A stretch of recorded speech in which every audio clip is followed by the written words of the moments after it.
জাতীয় সংসদ নির্বাচনে মনোনয়নপত্র জমা দেওয়ার সময় শেষ হচ্ছে আজ বিকাল ৫টা পর্যন্ত নিজ নিজ আসনের রিটার্নিং ও সহকারী রিটার্নিং কর্মকর্তার কাছে মনোনয়নপত্র জমা দিতে পারবেন আগ্রহী প্রার্থীরা। এই সময় পরে কোনো প্রার্থী মনোনয়নপত্র জমা দিতে পারবেন না। এদিকে রোববার পর্যন্ত সারা দেশে 114টি মনোনয়নপত্র সংগ্রহ করেছেন সম্ভাব্য প্রার্থীরা। এর মধ্যে 166 জন মনোনয়নপত্র জমা দিয়েছেন।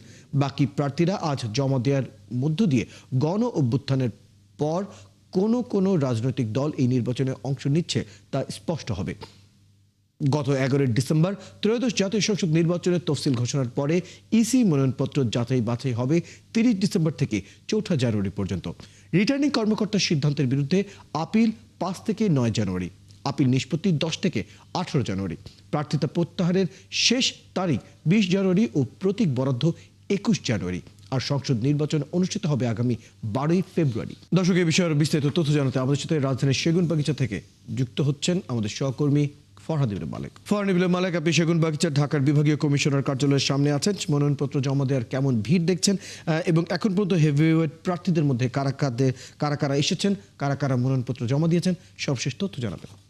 যেহেতু মনোনয়নপত্র জমা দেওয়ার শেষ দিন অর্থাৎ 29 ডিসেম্বর আজ সর্বশেষ দিন, আজকে বিকাল 5টার পর আর মনোনয়নপত্র জমা নেওয়া হচ্ছে না বা হবে না।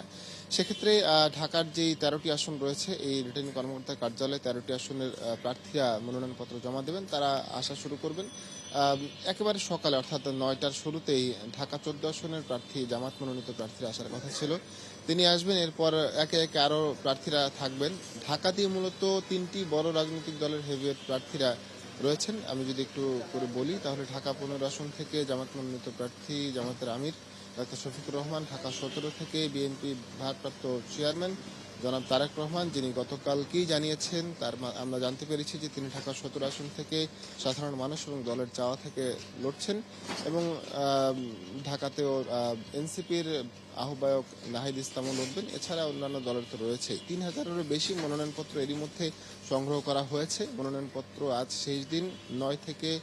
5 থেকে 9 তারিখ পর্যন্ত আপিল করার সুযোগ রয়েছে। আপিল নিষ্পত্তি 10 থেকে 18 জানুয়ারি, 20 তারিখ প্রার্থিতা প্রত্যাহারের পর 21 তারিখ হচ্ছে প্রতীক বরাদ্দ হবে। যেহেতু যারা স্বতন্ত্র নির্বাচন করবেন তাদের জন্য অন্যান্য আলাদা প্রতীক রয়েছে, বিভিন্ন মার্কা রয়েছে, সেই প্রতীকগুলো থেকে তাদেরকে বেছে নিতে হবে। যদি একই প্রতীকের জন্য একাধিক প্রার্থী থাকেন তাহলে সেক্ষেত্রে লটারি করা হবে। লটারির মাধ্যমে তাদেরকে প্রতীক দেওয়া হবে বা সমঝোতার মাধ্যমে প্রতীকটা দেওয়া হয়। এরপর শুরু হবে প্রচারণা। নির্বাচনের 48 ঘন্টার আগ পর্যন্ত প্রচারণাটা চলবে। এরপর 12 ফেব্রুয়ারি নির্বাচন। রাজনৈতিক দল কারা কারা এবার কে সরকার গঠন করবে সেটা জানা যাবে। তবে জুলাই গণঅভ্যুত্থানের পর দীর্ঘ একটা সংগ্রামের পর কিন্তু এই রাজনৈতিক দল যারা এবার নির্বাচনে অংশ নিচ্ছে, শুধু এনসিপি ছাড়া বাকি সবগুলো দলে কিন্তু এবারই প্রথম নির্বাচনে অংশ নিচ্ছে। ইসলামী আন্দোলনও এর আগে স্থানীয় সরকার নির্বাচনে অংশ নিল, জাতীয় নির্বাচনে অংশ নেয়নি 2024 নির্বাচনে, তবে 18 নির্বাচনে তারা অংশ নিয়েছিল। এনসিপি একেবারেই নতুন দল, তারা এবার প্রথম নির্বাচন করছে। গণ অধিকার পরিষদের সুযোগ থাকলেও তারা নির্বাচন করেনি। আর বিএনপি, জামাত সহ অন্যান্য যে দলগুলো রয়েছে সম্মুখ সারির, তারা কিন্তু এর আগে একটা নির্বাচন করেনি 2008-এর পর। অর্থাৎ একটা উৎসবমুখর পরিবেশে নির্বাচন হতে যাচ্ছে। গণতন্ত্রের একটা সূচনা করার জন্য সবগুলো দলে কিন্তু প্রস্তুত রয়েছে।